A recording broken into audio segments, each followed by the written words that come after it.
Mesdames, Messieurs, bonjour ou bonsoir. Diamniadio, une ville comme les autres, une ville différente, ou la ville tout court. Un nouveau pôle urbain est en train de sortir de terre à 30 km de Dakar. Où en sont les travaux? Quel est le niveau des investissements publics et privés, nationaux et étrangers? Quelle articulation avec le reste du territoire? Diamniadio, la ville du plan Sénégal émergent. Le délégué général à la promotion des pôles urbains de Diamniadio et du lac Rose vient nous en parler dans un tout autre lac, les affaires de la cité, vous l'avez compris.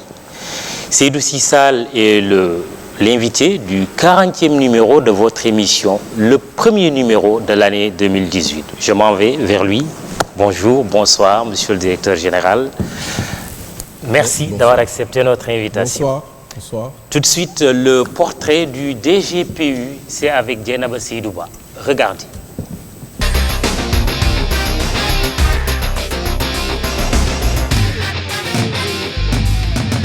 Son nom est marié à l'urbanisme. Et pourtant, Seydou Sissal était destiné à épouser l'hydraulique. Un changement de secteur motivé principalement par trois noms. Trois personnalités de l'urbanisme. Il s'agit de Feu Abdoulaye Sow, urbaniste expert en habitat social, de Landing Sané, directeur de l'urbanisme dans les années 80 et 90, et de Daniel Biot, expert français en urbanisme à ONU Habitat. Seydou Sissal est un ingénieur dans le sens propre du terme. Son amour pour l'urbanisme est perceptible à l'entendre parler du projet de création de nouvelles villes. Le délégué général est, selon beaucoup d'observateurs, l'homme qu'il faut à la place qu'il faut, vu son parcours et son expertise. Un travail qui lui a permis d'ailleurs de recevoir en 1994 le prix mondial de l'habitat, décerné par la Commission des Nations Unies sur l'établissement humain pour son travail sur l'habitat coopératif. Ministre de l'Urbanisme et de l'Aménagement du Territoire de mai 2001 à mars 2005, conseiller technique principal du PNUD, Seydou Sissal a piloté énormément de dossiers, comme la stratégie nationale d'aménagement du Grand Dakar. Seydou Sissal, fils d'un ancien gendarme, est un homme rigoureux, méticuleux, qui n'hésite pas à s'énerver quand un travail est mal fait. Ses collaborateurs le décrivent comme un homme ouvert d'esprit, mais en même temps très ancré dans ses traditions poulards. Ce fils de Koungheul vaut souvent passer inaperçu malgré son expérience et ses fonctions. Une discrétion qui est peut-être synonyme de timidité.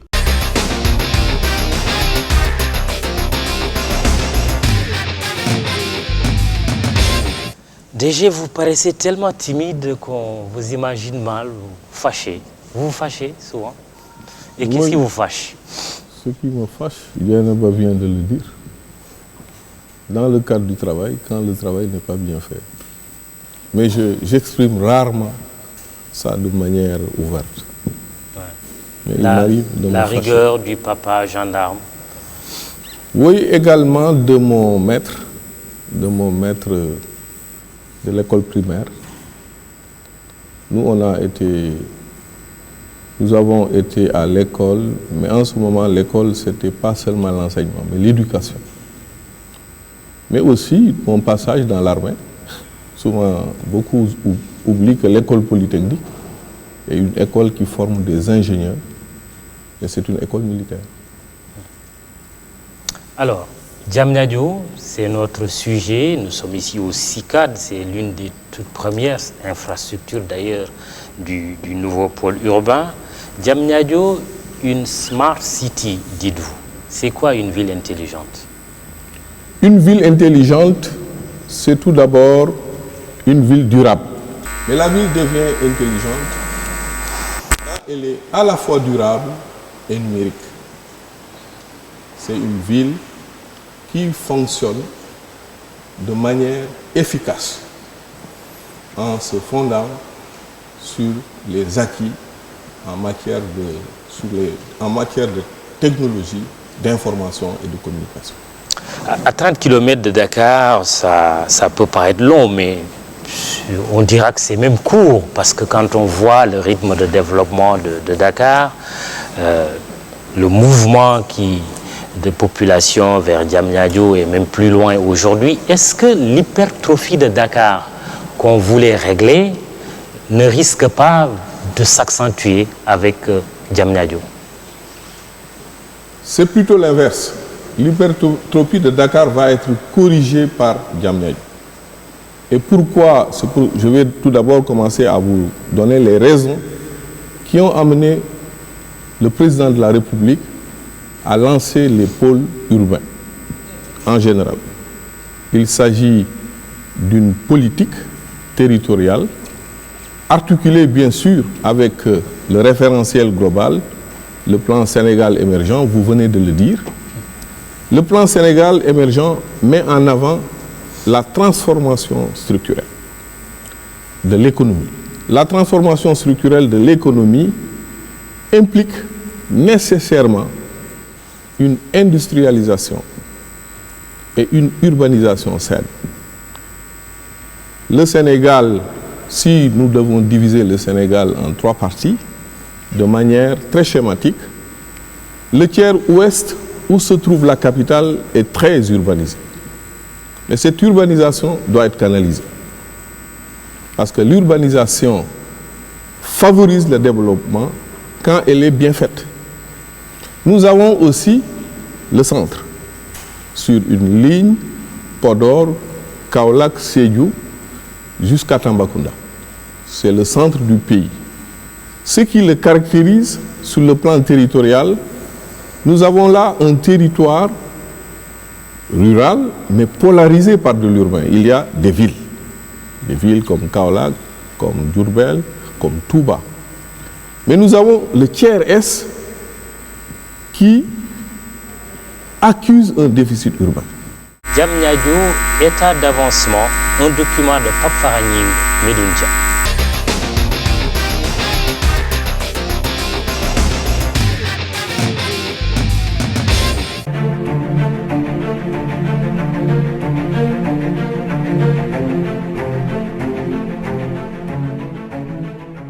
En mai 2014, lors du lancement par le président de la République, c'était le vide total. 3 ans après, les projets sortent de terre. Le pôle est d'une superficie de 1644 hectares divisés en 4 arrondissements de 400 hectares environ. Des pôles articulés autour de fonctionnalités pour une transformation structurelle de l'économie. L'arrondissement 1 ou l'économie de l'événementiel. Beaucoup d'infrastructures sont fonctionnelles, comme l'IRSF, qui comporte actuellement des laboratoires au sous-sol, des laboratoires qui sont équipés avec des matériels de dernière génération, mais aussi un pôle administratif qui est là pour gérer tout ce qui est administration et tout ce qui est recherche dans le domaine médical. L'IRSF est un centre de recherche dans le domaine des pandémies, tout ce qui est pandémie. Donc les maladies comme le VIH-Sida, la tuberculose, le cancer. Donc aujourd'hui, on a d'éminents chercheurs qui sont là pour lutter contre ces pandémies. Vous êtes sans savoir qu'en Afrique, donc, ces maladies sont un frein au développement. Actuellement, en fait, ce qui se fait à l'IRSF est comparable à ce qui se fait dans le monde entier. Dans le domaine de la recherche, dans le domaine de la santé. L'IRSF reçoit des chercheurs du monde entier. Raison pour laquelle on a une salle polyvalente qui peut recevoir plus de 800 personnes, 800 chercheurs, ainsi que des laboratoires qui sont équipés de matériel de dernière génération, permettant à nos chercheurs de faire des recherches. Dans cette zone est érigée la Cité du Savoir, avec plus de 10 bâtiments pour améliorer la recherche et l'innovation. Certains bâtiments sont presque finis. L'arrondissement 2 ou l'économie de la connaissance. Dans ce secteur, l'université Amadou Mokhtar Mbow, qui va livrer bientôt ses clés en octobre prochain avec le plus grand rectorat d'Afrique pour la première phase. Au moins sur un certain nombre de bâtiments de la première phase, on est entre 18 et 20 bâtiments pour la première phase qu'on pourra livrer d'ici octobre 2017. On a aujourd'hui le rectorat qui est R+6, R+7. On a 2 amphithéâtres de 1500 places, de 1000 places, de 300 places et 500 places. On a aujourd'hui aussi les UFR qui sont l'UFR 1, l'UFR 3, l'UFR 6, l'UFR 9, qui sont des UFR. Le plus grand, il fait 20 000 et quelques mètres carrés. Les autres sont aux alentours. Les services juridiques, financiers et banquiers se trouvent dans le 4e arrondissement. c'est-à-dire des services de soutien à l'économie. Dans chaque arrondissement, on prévoit 10 000 logements avec un objectif de 300 à 350 000 habitants d'ici 2035. Les cités ministérielles dans le premier et deuxième arrondissement sont très avancées. Certains bâtiments sont en phase de finition avec toutes les commodités. Les cités ministérielles, la livraison elle est prévue au niveau interne pour juin 2018.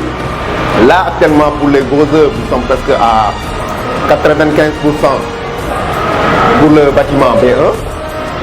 Nous sommes à 80% pour le bâtiment B2 et B3 qui sont en face. Donc, actuellement, vous avez vu directement, nous venons de commencer directement le second œuvre avec directement la séparation des murs cloisons sièges. Donc là, nous enchaînons directement avec tout ce qui est plomberie, électricité. Donc ça va, nous sommes actuellement pour l'avancement des travaux. Donc nous sommes vraiment satisfaits. Actuellement pour l'électricité, nous sommes à, disons, à 40%. Des poses, des fourreaux. Pour la plomberie et ainsi de suite, nous sommes à 25 à 30%, ainsi de suite. Donc là, nous préparons directement le carrelage avec la pose des chapes au niveau de B1 qui est en bonne évolution, qui évolue très bien. Au niveau de B2 aussi, nous sommes au deuxième niveau. B2 qui est le bâtiment B2, le bâtiment 2. Et au niveau du bâtiment 3, nous sommes aussi au troisième étage. Le site est destiné à abriter 12 ministères. Les logements sociaux sont aussi en cours de construction. Certains sont en finition, ainsi que des appartements. Mais le fait le plus marquant, tous les 4 arrondissements sont connectés par un réseau de voiries. S'y ajoute la gare et le tracé du train express régional. Tous ces travaux ont été réalisés en 3 ans.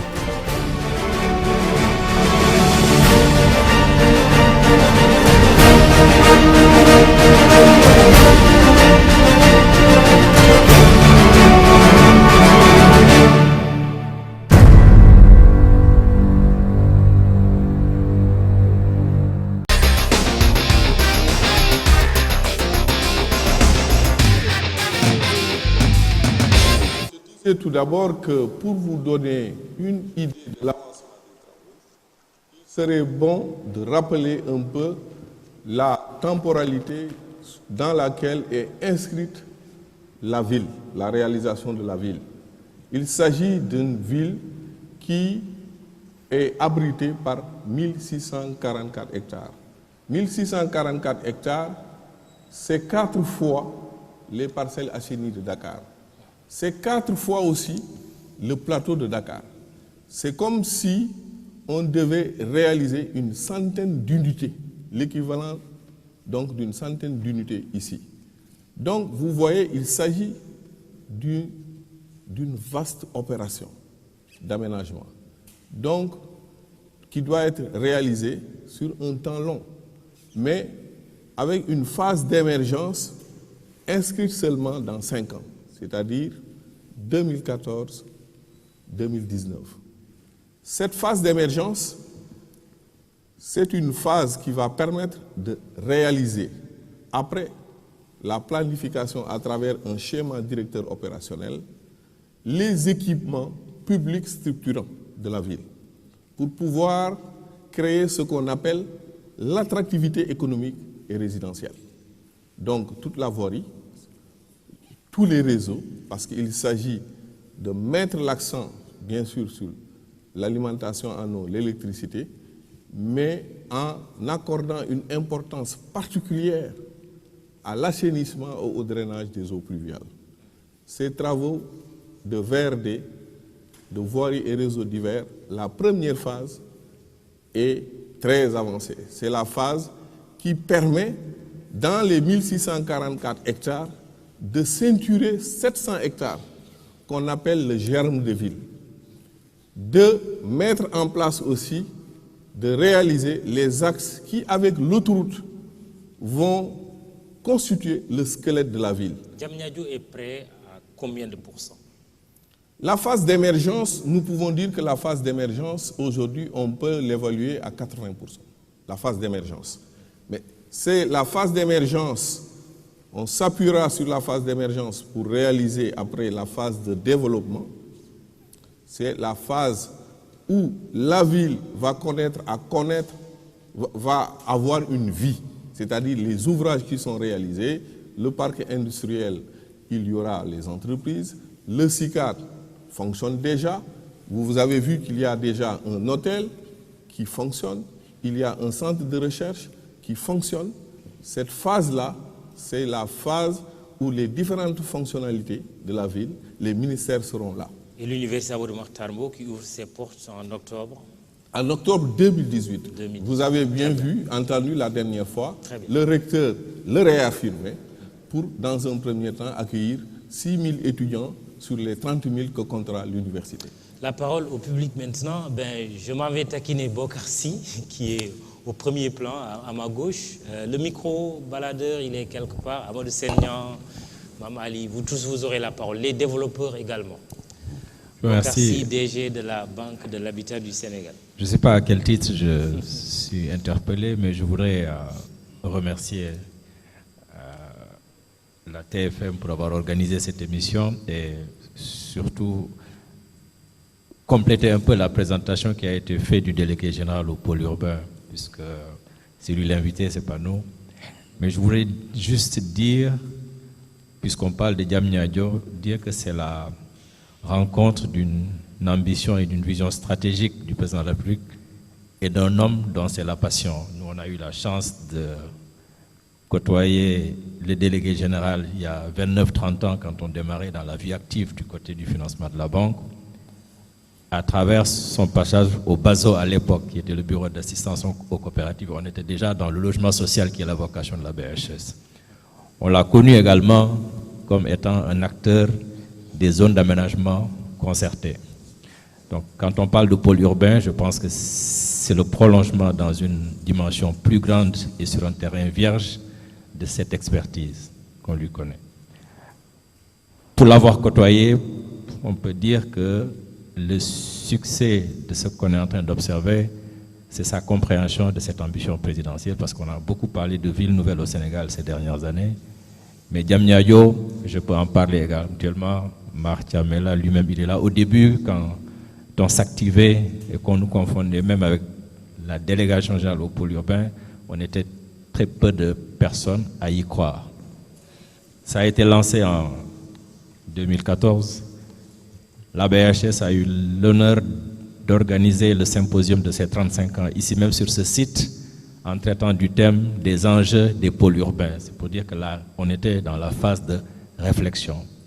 Aujourd'hui, on en est à préparer la livraison de près de 3000 logements qui attendent, qui peuvent être livrés dans 2 à 3 mois. On est en train de parler de 6 projets que la banque a accompagnés pour des projets d'un investissement global de 100 milliards pour lesquels la banque a mis un financement de 26 milliards. On parle de chiffre d'affaires de 79 milliards. Quand on prend le coût des logements qui seront mis sur le marché, on est à ce niveau de prix. Donc c'est devenu une réalité qu'il faut accompagner par des financements. La BHS s'occupe de la partie logement social, mais c'est un ensemble d'infrastructures, parce que c'est en définitive, c'est des activités économiques intégrées qu'on sera appelé à accompagner. Voilà en tout cas. Il faudra emprunter combien pour avoir ma maison ici, disons, mon logement? Il y en a pour tous les prix. Je pense que des personnes plus habitées que moi en parleront. Moi, je m'occupe de la partie sociale. Dans la partie sociale, il faut saluer également le dispositif fiscal qui accompagne ces investissements dans les logements. Il y a une défiscalisation des logements jusqu'à un certain prix. Le président de la République a insisté pour qu'également l'accompagnement des banques au niveau des logements sociaux se fasse à des conditions accessibles. Je ne vais pas citer de taux pour que les bénéficiaires des taux hors Diamniadio ne se pointent pas à la banque demain, mais il y a des écarts de 2 à 3 points entre les taux classiques que la banque applique et les taux sur la partie des logements sociaux de Diamniadio. On a mis en place également un dispositif qui permet d'accompagner les fonctionnaires sénégalais qui achètent des logements jusqu'à 30-35 millions sans apport personnel sur des durées assez longues et à des taux assez faibles. Tout ceci parce que ça a été défiscalisé, parce que également les entreprises ont accepté, les promoteurs ont accepté d'avoir des marges limité sur ce type de logement et la banque a accepté également d'avoir des conditions accessibles d'accompagnement. Très bien, merci. Le micro à celui qui veut le prendre. Et il y a quand même la présence des développeurs Jetran, Sénégindia, Envol Immobilier, Diamniadio Lake City, Sojip, BHS, et ESTP, Onudi, Telium, Envol Immobilier, je l'ai déjà dit. Il y a aussi la Prosi et les maires comme le maire de Diamniadio, de Tivaouane Peulh, de Rufisque. Mamali Conté, journaliste, à la parole. Je ne sais pas si je dois appeler monsieur le ministre ou monsieur le délégué général. Il a été ministre de l'urbanisme et de l'aménagement du territoire. Et je me rappelle qu'en 2004, en mai 2004, nous étions là pour réfléchir sur l'avenir et le contenu à donner à l'habillage Diamniadio. 10 ans se sont passés et le projet a changé. Je voudrais qu'ils nous disent aujourd'hui ce qui a été précisé dans le projet pour que ça devienne ce projet-là. Urbanisme et aménagement de territoire, l'homme est un homme de débat, il aime le débat de fond. Qu'est-ce qui a changé pour que Diamniadio aujourd'hui porte ces nouveaux habits-là?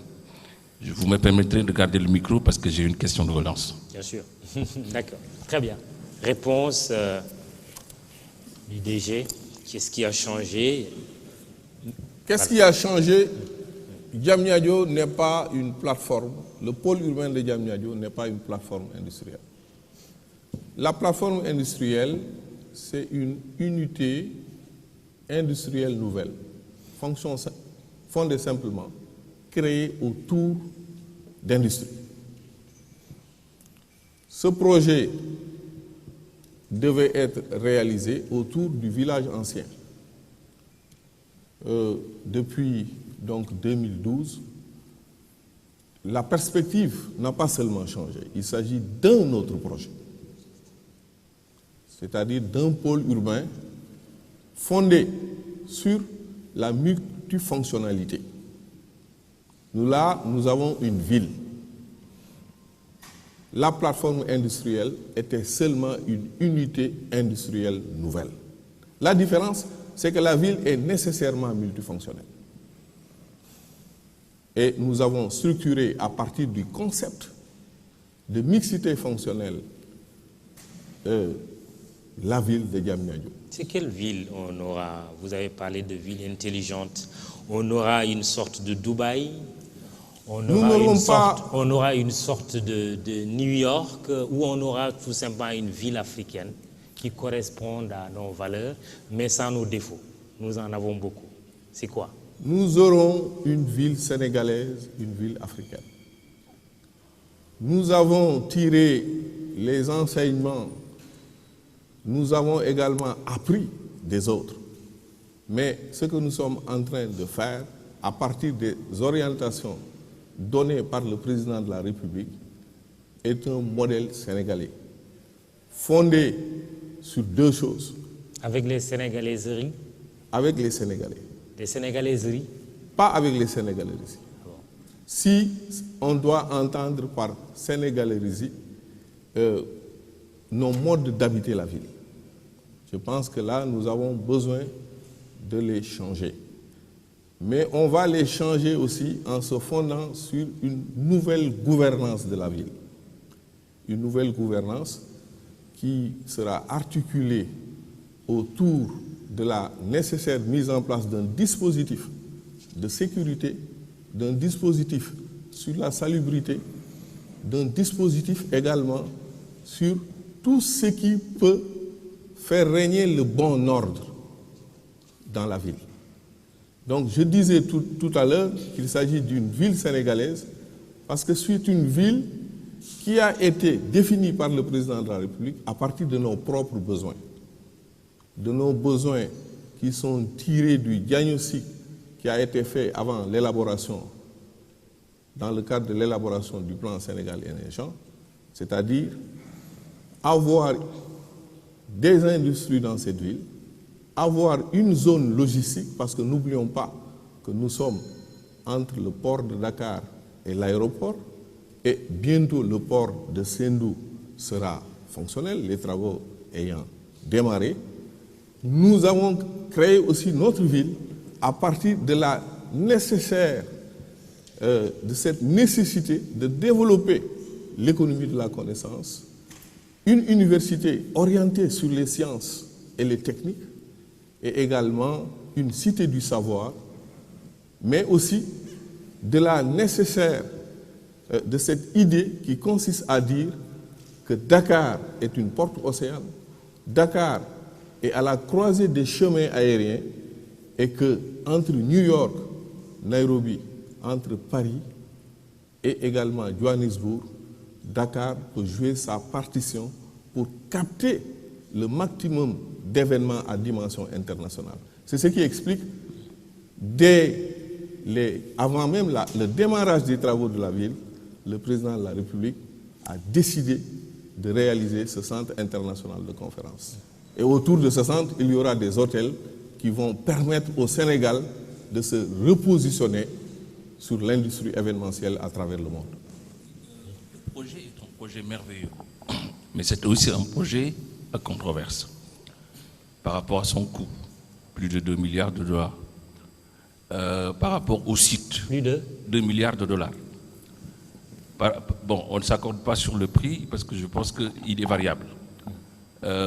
Par rapport au site, par rapport au sol, parce que nous sommes sur des sols agricoles. Qu'est-ce qu'aujourd'hui cette ville veut donner comme réponse? Parce que lors d'Africité 2012 à Dakar, le directeur général de l'ONU Habitat avait posé la question simple, à savoir quelle était la surface occupée par la voirie dans une ville comme Manhattan. Les gens ont cheminé, chacun avait dit 12%, 13%, il arrive en disant 40%.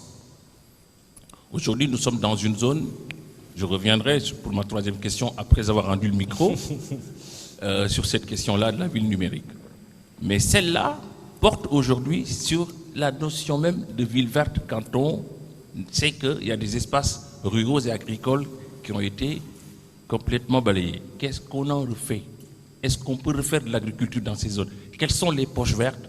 Je voudrais également que mon ami Seydou, qui est un homme de débat de fond, réponde un peu à cette question, parce que c'est une question que se posent les Sénégalais. Merci. Cette question, elle est intéressante, parce qu'en vérité, cette ville, elle est développée sur des terres qui étaient cultivées. C'est-à-dire, il y avait l'agriculture. Mais à un moment donné, la plupart des vergers étaient abandonnés. Pourquoi abandonnés? Même si les terres sont fertiles, il n'y avait plus d'eau. Et pour trouver l'eau, il faut creuser à 600 mètres. L'autre raison aussi qui fait que j'estime que nous pouvons utiliser ces terres-là pour réaliser une ville, c'est que 1644 hectares, c'est 16 km². Et Dakar compte 550 km². Les 3/5 de la superficie de Dakar se trouvent dans la région de Rufisque, dans le département de Rufisque. Il y a encore énormément de terres qui peuvent être utilisées pour l'agriculture, qui sont à la fois fertiles et desservies. Ce sont les terres qui sont dans les Niayes. En vérité, il y a une erreur qui veut faire situer Diamniadio dans les Niayes. Mais Diamniadio se situe plutôt dans le prolongement du Os de Niasse. Et les terres les plus fertiles, les terres qui sont les plus propices à l'aviculture, c'est les terres qui sont dans les Niayes, pas très de l'océan, du fait de la température qui règne sur ces terres-là. Et n'oublions pas aussi que l'agriculture est une filière et que les produits agricoles ont besoin d'un marché. Nous sommes en train de réaliser un marché d'intérêt national sur les produits du cru qui vont pouvoir recevoir les produits de l'agriculture des Niayes, du département de Rufisque. Donc, Diamniadio, en tant que ville aussi, est un chaînon dans la filière de l'agriculture. De plus en plus, je pense qu'il faut considérer l'agriculture comme étant un secteur qui a besoin aussi de la ville. L'agriculture commerciale a besoin de marché. Et Diamniadio sera le marché de l'agriculture des Niayes. Très bien. Oui, Maguette donc, du Soleil. Mais les développeurs aussi, les maires, on aimerait bien vous entendre aussi. Bonjour oui, Mamadou. Maguette, oui. Et bonjour aussi à monsieur le délégué général à la promotion des pôles urbains. Vous l'avez dit tout à l'heure, le pôle urbain de Diamniadio concentre en tout cas une superficie de 1644 hectares. Et nous avons constaté en tant que journaliste du département que très souvent les communes qui sont en tout cas dans le département sont en tout cas se tiraillent en tout cas sur même des territoires, en tout cas des superficies qui font partie du pôle urbain. Maintenant, est-ce que, bon, je prends par exemple l'exemple de Bargny et Sébikotane, parfois même c'est Diamniadio et Bargny. Maintenant, est-ce que vous, au niveau du pôle urbain, vous avez réellement délimité tous ces territoires-là, en tout cas la limite de chaque commune, pour qu'il n'y ait pas vraiment assez de conflits qu'on a constatés très souvent. L'autre question, c'est par rapport à cette ville et Rufisque. Rufisque, on sait que l'autoroute à péage a été un grand handicap pour cette ville de Rufisque. Maintenant, quand on voit vraiment le pôle urbain qui s'y ajoute, qui va devenir une future nouvelle ville dans le département, est-ce que Rufisque ne va pas perdre vraiment dans la construction de ce pôle urbain-là? Peut-être on va sûrement assister à un match entre Goliath et David, c'est-à-dire la nouvelle ville et Rufisque. Donc on voudrait vraiment des éclaircissements par rapport à cela. Merci. Très bien. Merci. Oui, il répond dans le prolongement. Le Rufisquois Amadou Seignan, oui. Vous voulez rebondir, oui. Merci beaucoup. D'abord, vous remercier pour l'invitation envoyée au maire de la ville de Rufisque, M. Daoudania, qui m'a demandé de le représenter ici. Je salue aussi M. le ministre, M. Sissal, et l'ensemble des membres de l'assistance. Vous ne pourrez pas ne pas remercier notre ancien préfet, Baye Oumigueï, secrétaire général ici, qui nous a beaucoup marqué très positivement. Donc, je souhaite bon vent. Moi, je pense que l'histoire se répète, en tout cas pour nous qui sommes de Rufisque. Et il ne faut pas oublier que au début du siècle passé, Rufisque occupait une place centrale. Je ne parle même pas dans le département, mais dans la région de façon globale. Il a fallu qu'on nous dépouille en déplaçant le port de Rufisque vers Dakar, en déplaçant beaucoup d'usines et d'unités industrielles de Rufisque vers Dakar, pour nous laisser, monsieur le ministre, qu'une seule fonction, c'est-à-dire le centre du département de Rufisque, qui polarise ou qui accueille au quotidien toutes les activités du département et même quelquefois au-delà du département de Rufisque. Aujourd'hui, c'est autre chose qui se passe encore autour de Rufisque. Quand le maire Daoudania a été élu, sa première phrase, j'étais devant lui, interrogé par les journalistes de Rufisque, il a dit que nous vivons un contexte particulier d'émergence de pôles.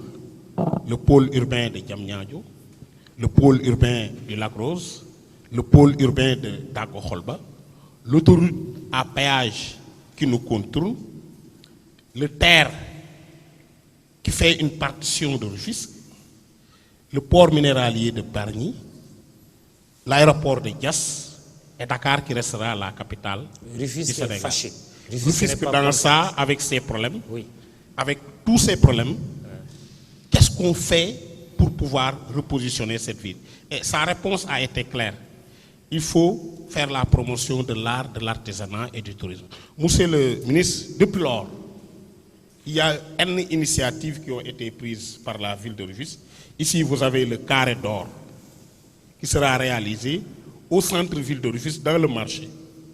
Vous avez entendu parler du projet Dakar Gate qui sera aussi réalisé, toujours si véritablement on a le soutien de l'État, un autre projet d'envergure qui permettra justement à Rufisque d'avoir, au-delà de sa fonction de centre administratif, mais d'être un centre d'affaires, de services, mais accent ses actions sur le culturel et le patrimoine. Ma question est simple. Vous avez envisagé, et nous saluons cela, de construire une nouvelle ville. Vous avez à côté une ville mourante, agonisante, qui essaie de s'en sortir avec une vision, une perspective réelle contenue dans le plan de développement urbain durable. Qu'est-ce qui est prévu pour nous linker? Qu'est-ce qui est prévu pour nous tendre la perche et nous permettre de ne pas être une ville dortoir à côté de Dakar, de Diamniadio et de tout ce qui se passe autour de nous? Je vous remercie. Merci, Amadou Senia. Avant les réponses du DG, un clin d'œil à nos partenaires qui nous ont fait confiance pour cette émission consacrée au pôle urbain de Diamniadio, au pluriel d'ailleurs, pôle urbain de Diamniadio et du Lac Rose. On en parlera tout à l'heure, donc clin d'œil à nos partenaires.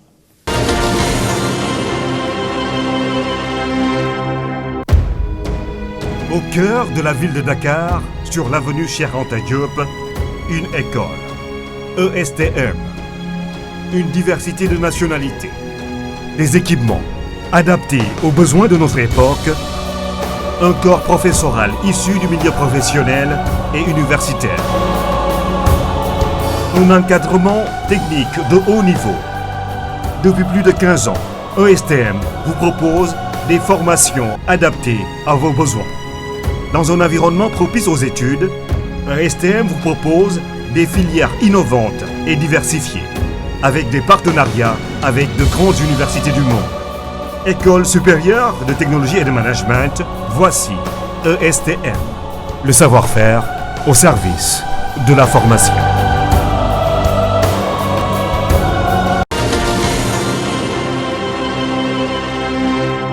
Monsieur le directeur général, beaucoup de questions. Amadou Senia, Magendong.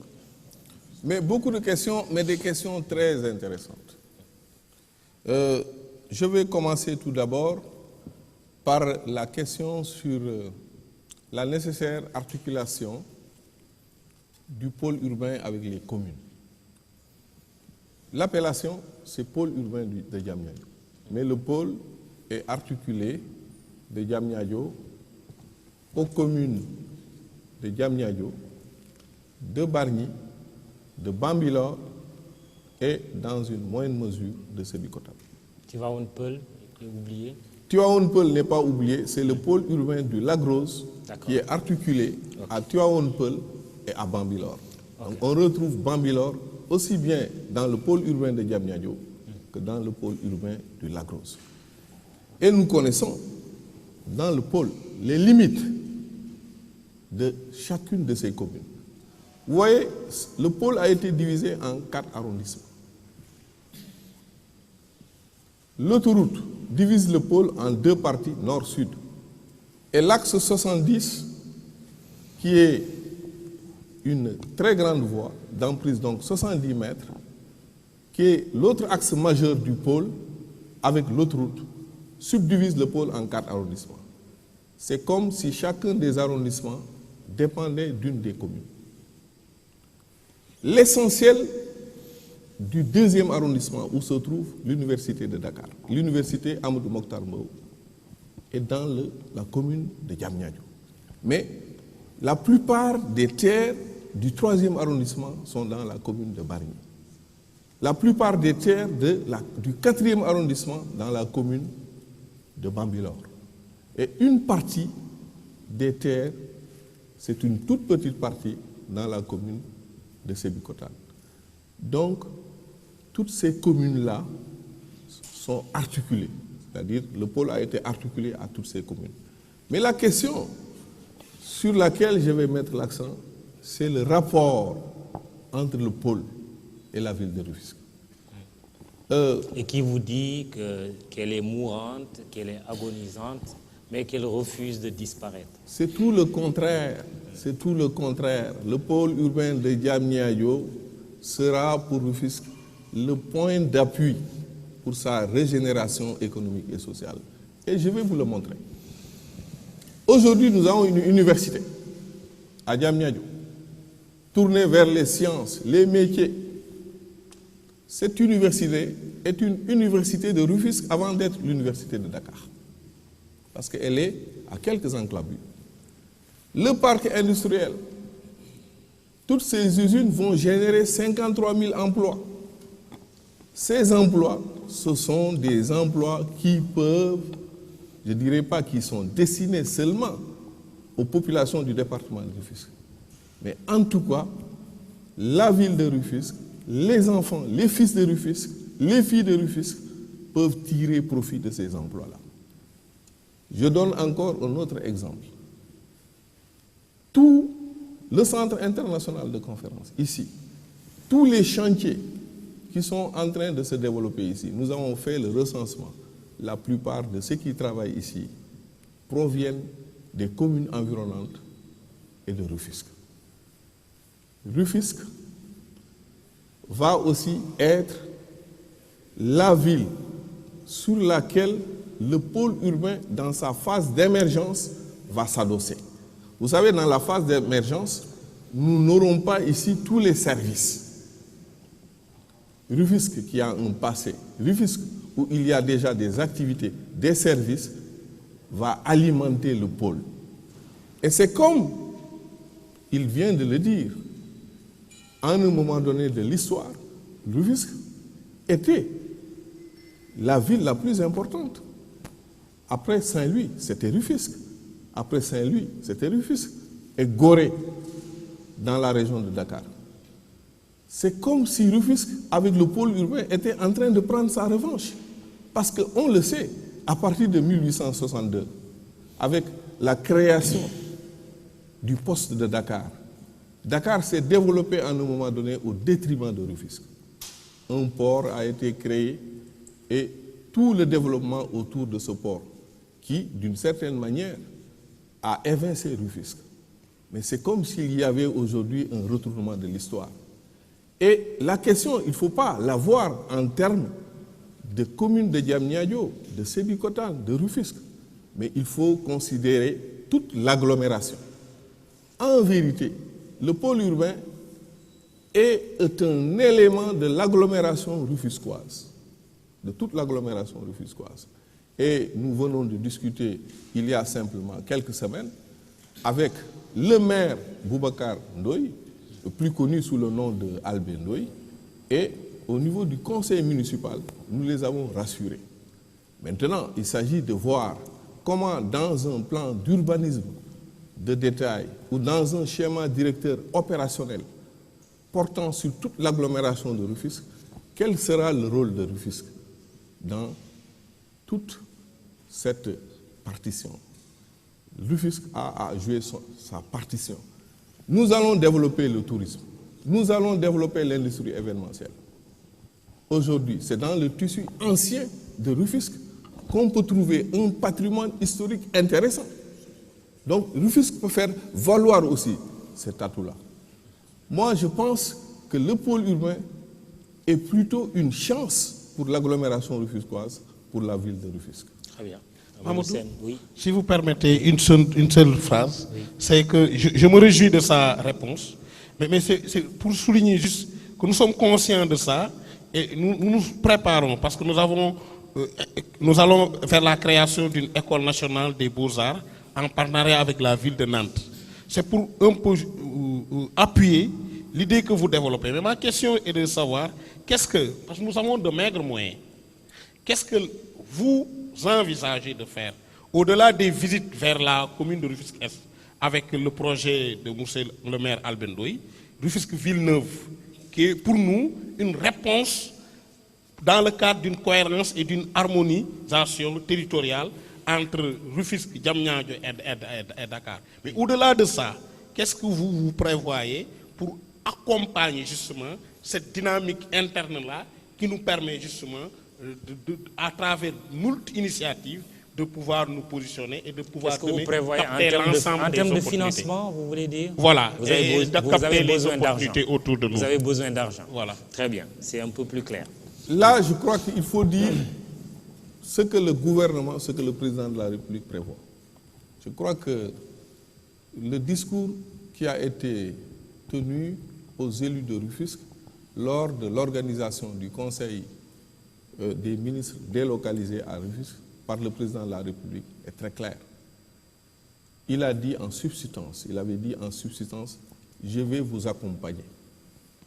Et démontrant le mouvement en marchant, la première chose, c'est que le président a donné des directives pour que, dans un premier temps, la ville de Diamniadio, c'est-à-dire le tissu ancien de Diamniadio, soit réorganisé, restructuré.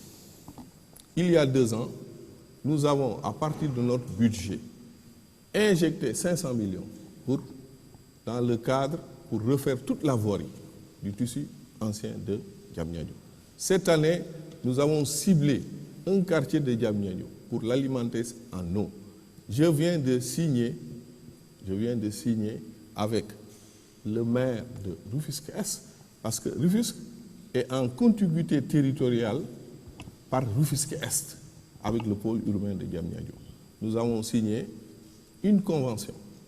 Mais dans un premier temps, il s'agit d'étudier ensemble les problèmes, de mettre en place un dispositif qui va nous permettre, à travers un diagnostic territorial profond, d'identifier les problèmes. Et tous ces problèmes seront soumis ensuite au président de la République. Est-ce qu'il y aura un appui financier? Mais bien sûr. Pour leur permettre de financer leur projet. Bien sûr, le gouvernement, une fois que tous les problèmes auront été identifiés, il est clair, pour faire l'articulation avec le pôle urbain, il faut un accompagnement financier. Question de Maguette Ndong aussi. Oui. Maguette, reprenez le micro pour nous rafraîchir un peu la mémoire. Oui, sur vos questions. Voilà, c'était justement par rapport à la question de Rufisque déjà. Oui.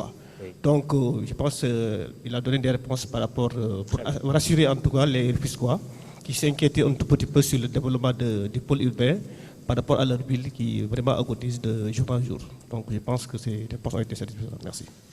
Très bien. Et même, je peux ajouter le port de Saint-Loup. C'est le port de Rufisque. L'aéroport, aujourd'hui, Blaise Diagne, cet aéroport est beaucoup plus proche de Rufisque que de Dakar. En vérité, tout ce qui est en train de se faire, le pôle urbain de Lagrose, le port urbain de Diamniadio, le port de Saint-Loup, l'aéroport, tout ce qui est en train de se faire, la réhabilitation de la route nationale 1 vont constituer des projets sur lesquels l'agglomération rufisquoise peut s'appuyer pour sa régénération économique et sociale. C'est ma forte conviction. Très bien. Oui, vous voulez la parole. Je voulais juste vous la donner, le temps juste parce que les développeurs, comme vous les maires, je signale aussi la Cypress qui est présente ici parmi les développeurs que j'ai énumérés tout à l'heure. Nous allons regarder un autre reportage. Diamniadio va permettre à Dakar de souffler, c'est l'avis d'un expert que nous allons entendre, mais notre ingénieur spécialiste de l'aménagement du territoire ne s'arrête pas là. Pour Mamadou Djigo, le futur pôle urbain va également repositionner la capitale sénégalaise sur le plan international, un sujet réalisé par Alassane Ba et Mohamed Dia.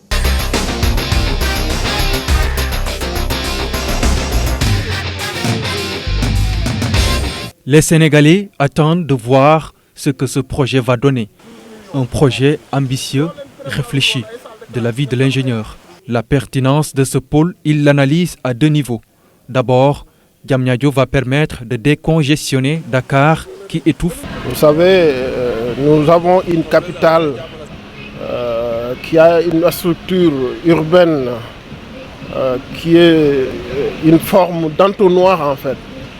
Et aussi, compte tenu de nombreux problèmes que nous avons au niveau de Dakar liés à la mobilité urbaine, liés aux inondations, liés à une organisation un peu ancienne de l'architecture urbanistique de Dakar, le président avait jugé utile et nécessaire de décongestionner Dakar en déplaçant le centre vers Diamniadio.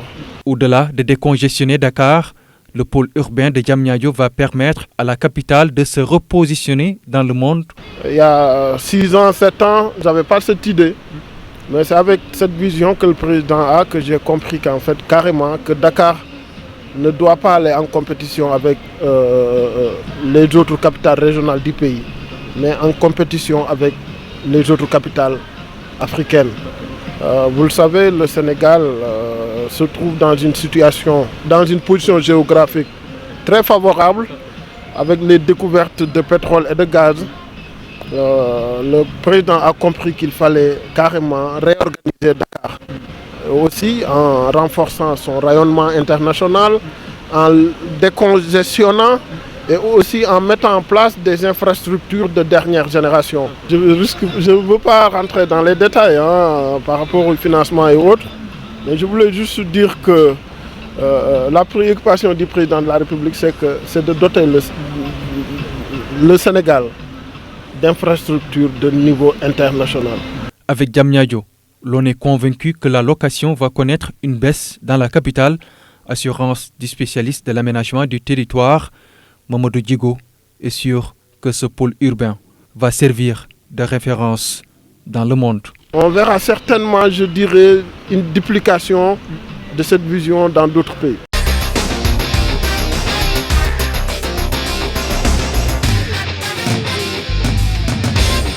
Vous le confirmez?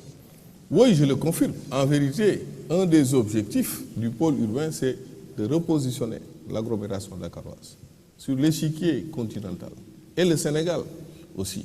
Pourquoi? Parce que simplement, toute cette richesse qui va être créée, tous ces emplois qui vont être créés, et n'oublions pas ici que Diamniadio a cet avantage de position.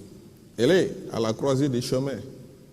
Quand vous devez vous rendre aujourd'hui à l'intérieur du pays, que vous voyez aller, c'est-à-dire si vous devez aller à Mbour, à Kaolack, à Ziguinchor, c'est-à-dire à l'est et au sud du pays, Diamniadio est un passage obligé.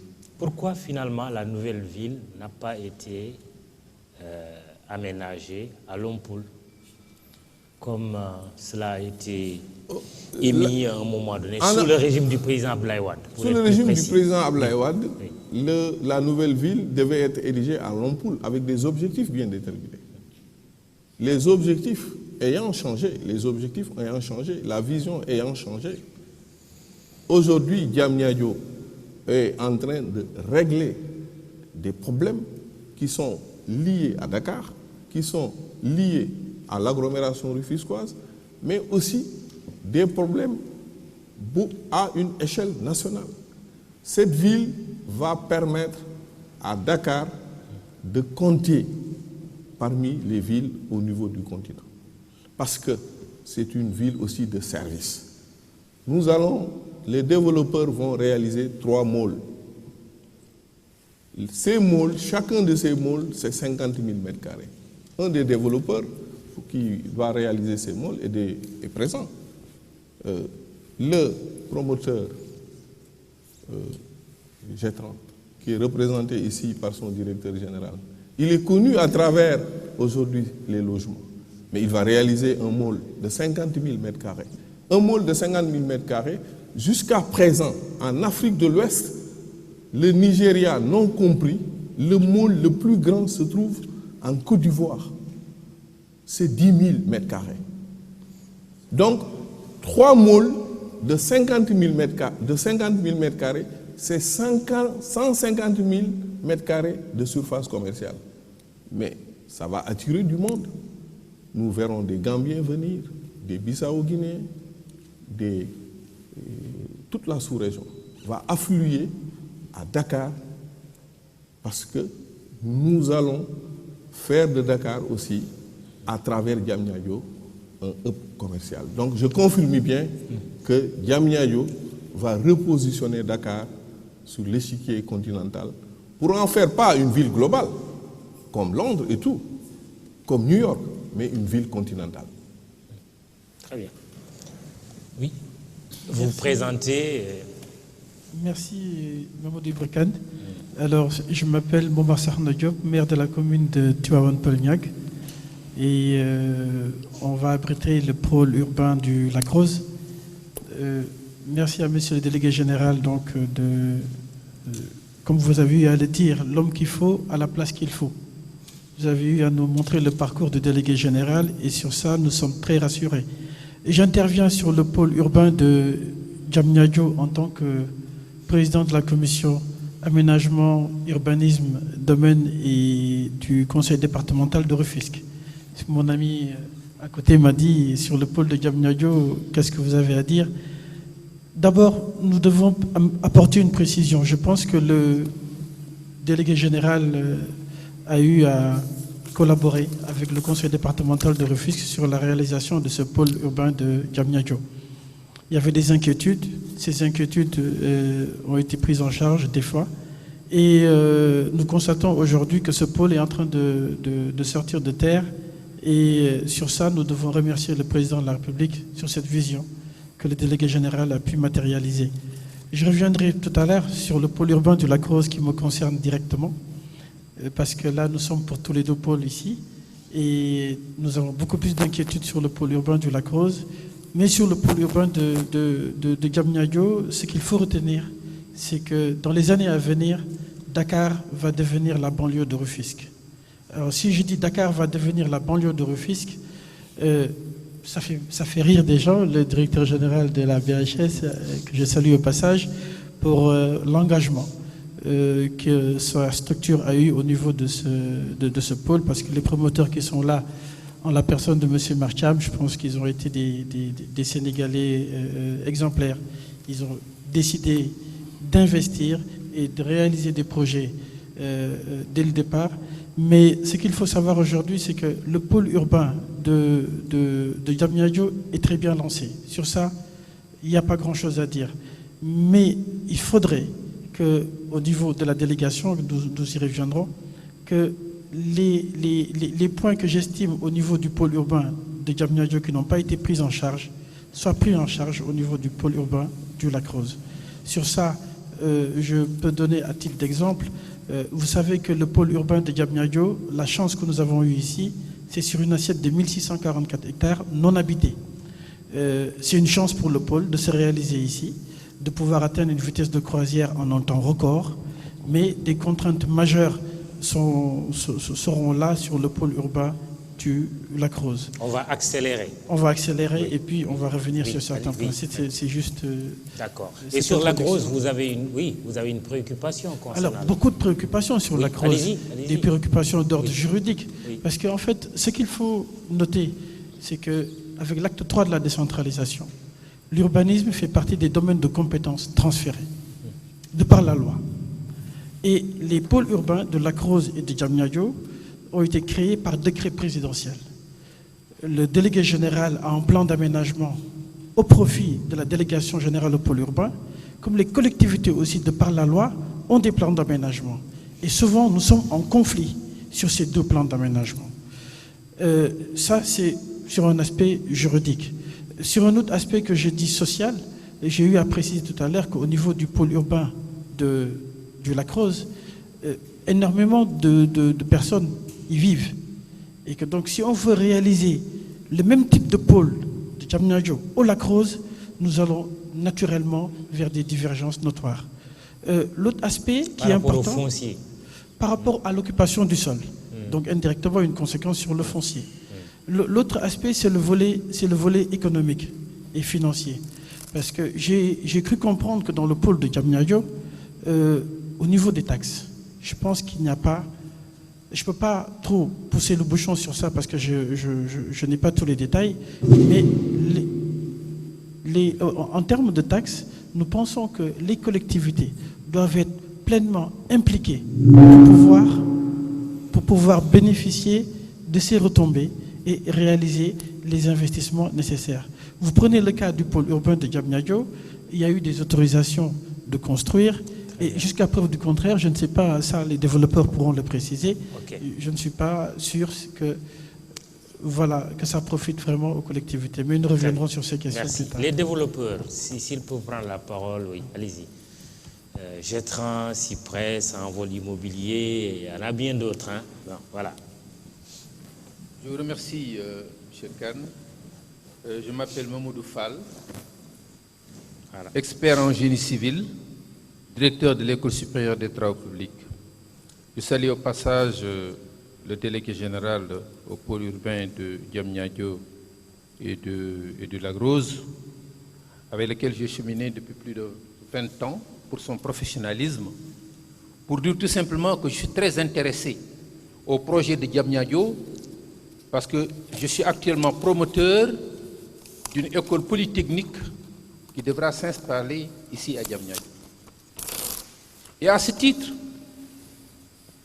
vu ce qui se passe à Diamniadio, pour moi, sans faire de la prophétie, je considère que l'avènement des pôles urbains au Sénégal va se révéler comme une véritable révolution et devra s'inscrire comme une grande fierté dans le bilan futur de l'émergence, tant au plan économique, social qu'industriel.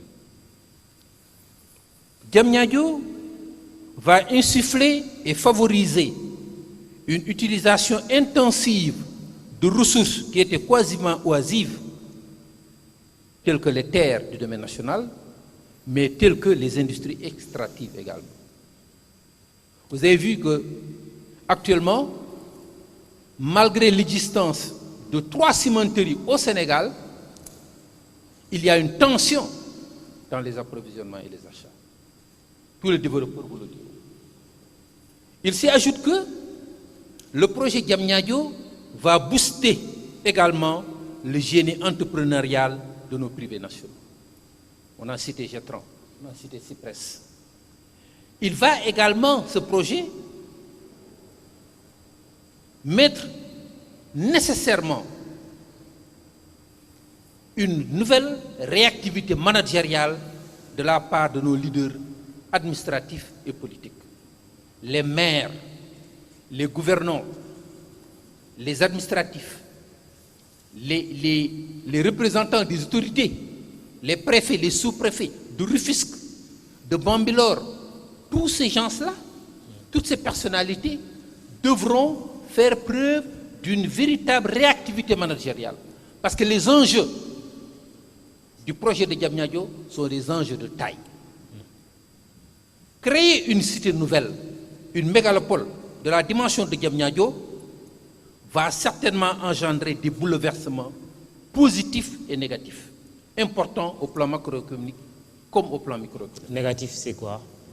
Parce que les trains qui n'arrivent pas à l'heure nous intéressent souvent. Nos décideurs doivent désormais anticiper sur tout avant de juguler les conséquences inévitables que seront les problèmes d'assainissement, les problèmes de voirie, les pollutions, les problèmes de mobilité, etc. Ce qu'on a constaté à Dakar. À Diamniadio, et dès le départ, le développement des activités sera fulgurant, voire exponentiel, car il faudra compter tout de suite et immédiatement sur les effets d'entraînement découlant de l'AIBD, du TER, des sphères ministérielles, de la cité des fonctionnaires. Diamniadio va bénéficier d'un take-off époustouflant qui a ses avantages et ses inconvénients. Très bien. Vous êtes pour Diamniadio. Je suis pour Diamniadio. Voilà. Très bien. Mais je dis tout de suite, et ça le délégué général l'a compris, et nous en sommes fiers, qu'il ne faudra pas faire du pas à pas. Il faut anticiper sur tout. Très bien, d'accord. Oui, juste derrière vous, Amidou Ba, Cypress et puis les autres. Oui. Bonjour à tout le monde, je suis M. Amidou Ba, directeur général adjoint de la Cypress, et je voudrais dire l'assistance qui est avec nous aujourd'hui, particulièrement le délégué spécial aux pôles urbains de Diamniadio et le directeur général de la VHS, mais aussi remercier M. Mamadou Ibrakan de la TFM de nous avoir invités à cet exercice. Je voudrais juste souligner l'engagement qui a été fait par le président de la République et les différentes sphères ministérielles, en tout cas, qui ont participé à l'élaboration du pôle urbain, qui pour la première fois nous permet à nous, développeurs, de disposer de fonciers aménagés avec des réseaux d'adduction d'eau, d'électricité et autres, qui nous permettent en tout cas de pouvoir exercer notre métier. la matière première, en tout cas, d'une ville ou d'un promoteur, les deux à la fois, c'est la disponibilité quand même d'un foncier sur lequel nous pouvons travailler. Ça, vous l'avez. Ça, nous l'avons aujourd'hui. Et la maîtrise du sol. On a beaucoup parlé du sol. Alors, il n'y a aucun sol inconstructible. Nous avons construit sur la Lune, nous avons construit sur la mer à Dubaï, je pense. Et il y a d'autres sols beaucoup plus difficiles que ce que nous avons à Diamniadio, à l'intérieur du Sénégal. Donc, ce n'est pas une difficulté majeure. Certes, elle existe, mais le délégué général nous a... Elle se traduit comment? Elle se traduit par des fondations qui coûtent plus cher, des technologies de construction plus évoluées, mais nous avons aujourd'hui quand même, nous sommes assis dans un centre d'échange à l'intérieur du pôle urbain et nous ne constatons pas cette difficulté sur le sol. Certes, c'est une contrainte financière et technique que je ne maîtrise pas forcément, mais nous avons aujourd'hui, en tout cas, l'État du Sénégal, avec des Sénégalais en tant que ministres ou ingénieurs et autres, des banques sénégalaises, des promoteurs sénégalais qui, autour d'un foncier, chacun fera sa partition. Je trouve que c'est très important pour l'économie sénégalaise, mais aussi pour le développement de la ville de Dakar, Rufisque et du pays. Donc ma question que j'avais à poser aux délégués, c'était justement, après la disponibilité des fonciers ici au pôle urbain de Diamniadio et du pôle urbain de Lac Rose, ce serait bien dès à présent de penser à d'autres pôles urbains. Je sais qu'il y a une liste, mais que ces fonciers soient automatiquement disponibles, parce que nous, promoteurs sénégalais aujourd'hui, le problème que nous avons, c'est que nous subissons quand même une mondialisation et une concurrence internationale. Donc le plus tôt nous aurons des pôles urbains dans d'autres villes, peut-être qui n'intéressent pas forcément les multinationales, le plus tôt nous saurons nous aussi grandir plus vite et être à même de concurrencer ces compagnies. Ok. Voilà, je vous remercie. Et vous répondez et les autres vous préparez. On vous redonnera la parole parce qu'on a déjà une masse critique de questions. Oui. Beaucoup de questions, mais toujours des questions intéressantes. Et vraiment, Mamoudou, je me réjouis de la présence des maires. Les maires avec lesquels nous travaillons. Mais pour rassurer d'emblée, le maire Momar Sokhna Diop, maire de Niaga Tivaouane Peulh, sur le pôle urbain du Lac Rose. Le pôle urbain du Lac Rose, nous n'avons pas encore démarré les travaux. Mais les études ont été réalisées à aujourd'hui 80%. Le schéma directeur opérationnel, les études de marché sont disponibles. Dans un mois et demi, le président de la République procédera à son lancement. Nous avons beaucoup discuté avec lui-même, avec aussi l'autre maire qui est concerné, le maire Ndiagne Diop, qui est le maire de Bambilor. Je voudrais le rassurer que rien ne se fera qui puisse contrarier les objectifs de son conseil municipal, du conseil municipal de Bambilor. Mais aussi, rien ne se fera qui puisse aussi contrarier les intérêts des populations. Nous avons procédé au recensement des villages. 8 villages sont dans ce pôle, qui fait 7000 hectares. Mais sur les 7000 hectares, seulement 2000 hectares vont recevoir une fonction urbaine, une fonction touristique, le résidentiel haut de gamme ou l'habitat social. L'habitat social, parce que nous avons reçu beaucoup de demandes de Sénégalais de l'extérieur, de coopératives d'habitat. Il me faut combien pour avoir un logement? J'avais posé la question tout à l'heure. Il nous faut ici avoir entre 11 900 000 et 20 millions pour avoir un logement social. Logement social. Pourquoi? Parce que simplement le logement social dans les deux pôles et partout ailleurs est défiscalisé. Exonéré de la TVA, le droit d'enregistrement est payé de moitié et même le promoteur qui réalise l'impôt sur les sociétés est aussi réduit de moitié. Les également produits importés qui ne sont pas produits au Sénégal sont exonérés des droits de douane. Donc, ce qui fait qu'aujourd'hui, le logement de 110 mètres carrés qui aurait coûté à Dakar 40 millions, Marcham nous les vend aux Sénégalais à 20 millions. Marcham, c'est qui? Martiam, c'est le directeur général de Getram. Ah d'accord, ok, Getram. D'accord. Oui, tout à l'heure. On vous donnera la parole, Martiam. Oui. Donc, et pour le haut de gamme? Pour le haut de gamme, le marché est libre. Parce que l'État, aujourd'hui, est en train d'aider, a mis en place un appui pour l'habitat social. Mais pour le haut de gamme, le marché est libre. On peut aller ceux qui peuvent jusqu'à l'infini, quoi. Nous avons à côté un programme où les logements coûtent 150 millions. D'accord. Mais ces logements ne bénéficient pas d'une exonération fiscale, mais bénéficient de l'appui foncier de l'État. Okay. Mais je voudrais rassurer également le maire, Momar Sokhna Diop. Les pôles urbains, ce sont des opérations d'aménagement. L'opération d'aménagement, par définition, est une opération d'intérêt général. Initiée par l'État. L'État a la possibilité, malgré le fait que aujourd'hui l'urbanisme, et je dirais même que l'urbanisme, il dit que l'urbanisme est une compétence transférée. L'urbanisme est une compétence partagée. Il y a des attributions qui reviennent aux collectivités locales et aux maires. D'autres sont restés à l'État. L'État peut prendre une initiative pour développer une opération d'aménagement. Le maire, la commune peut, le département aussi peut le faire. Mais pour une opération de cette envergure, il s'agit d'une opération d'intérêt national. Et une opération d'intérêt national est nécessairement une opération d'intérêt général. L'État prend l'initiative et les autorisations individuelles d'occupation du sol, depuis 2012, pour ce qui concerne les opérations d'intérêt général, sont délivrées par l'État, à travers les ministres chargés de l'urbanisme ou les représentants de l'État, soit le gouverneur ou le préfet. Donc là, nous sommes en conformité avec la loi. Le schéma directeur opérationnel sera soumis aux différentes collectivités locales à travers leur conseil municipal.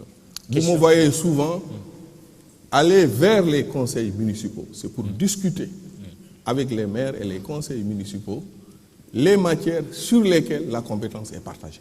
Question Cypress.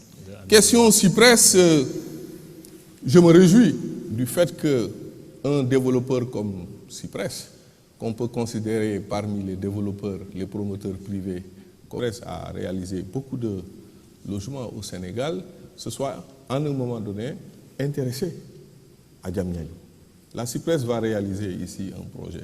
Et l'intérêt, il vient de le dire, il s'agit de le faire sur des terrains aménagés. Je vais ajouter titré. Les 1644 hectares de Diamniadio sont titrés. Qu'est-ce qui a été fait? Il s'agit de dépendances du domaine national qui ont été incorporées dans le domaine privé de l'État et cédées à la délégation qui délivre les baux. Jusqu'à présent, pour qu'un promoteur dans le cheminement pour avoir un bail, quelquefois c'était quoi? 40, 50, 60 mois, c'est-à-dire 5 ans. Aujourd'hui, il est possible d'avoir un bail en 3 mois, ce qui permet à un promoteur qui a une idée de pouvoir la développer très rapidement. Maintenant, l'ingénieur que je suis sourit à chaque fois quand on évoque la question des sols gonflants. Oui.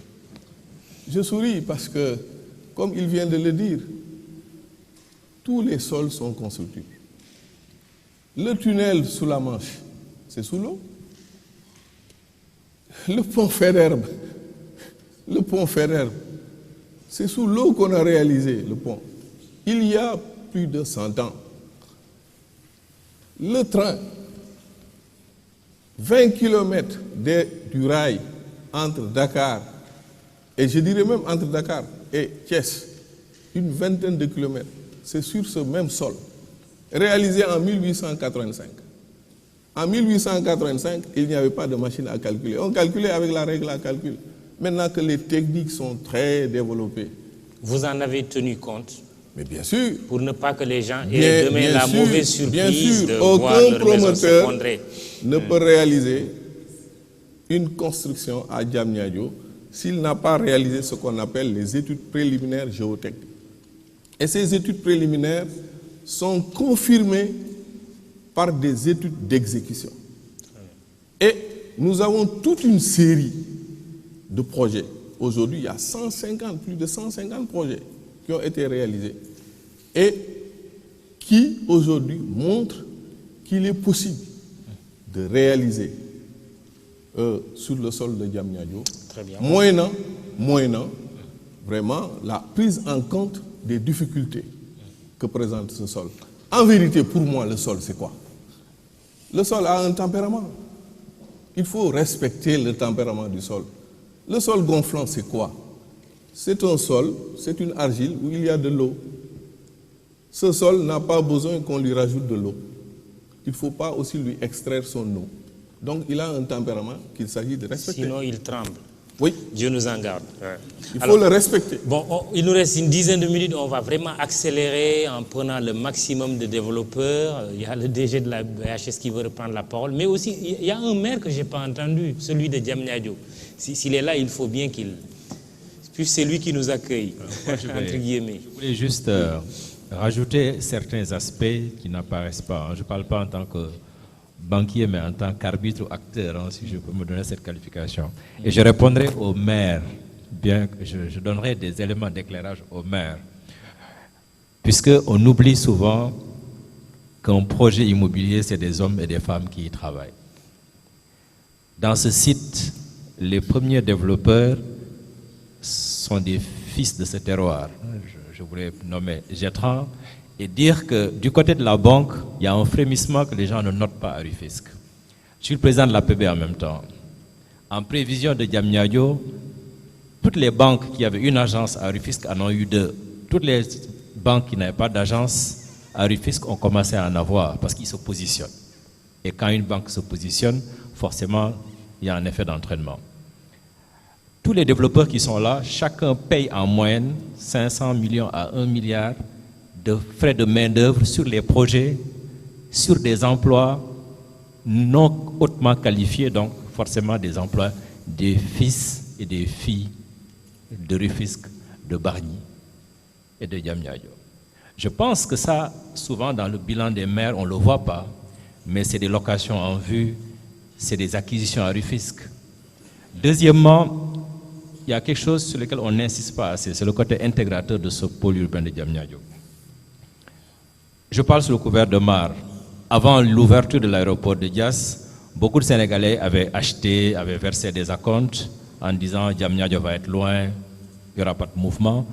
Mais depuis le 7 décembre, il y a un rush sur les appartements terminés, sur lesquels les gens avaient versé des acomptes, ils se dépêchent de payer parce qu'ils savent que la loi et de l'offre aidant, ces prix vont être corrigés à la hausse. Parce qu'aujourd'hui, de quoi il s'agit?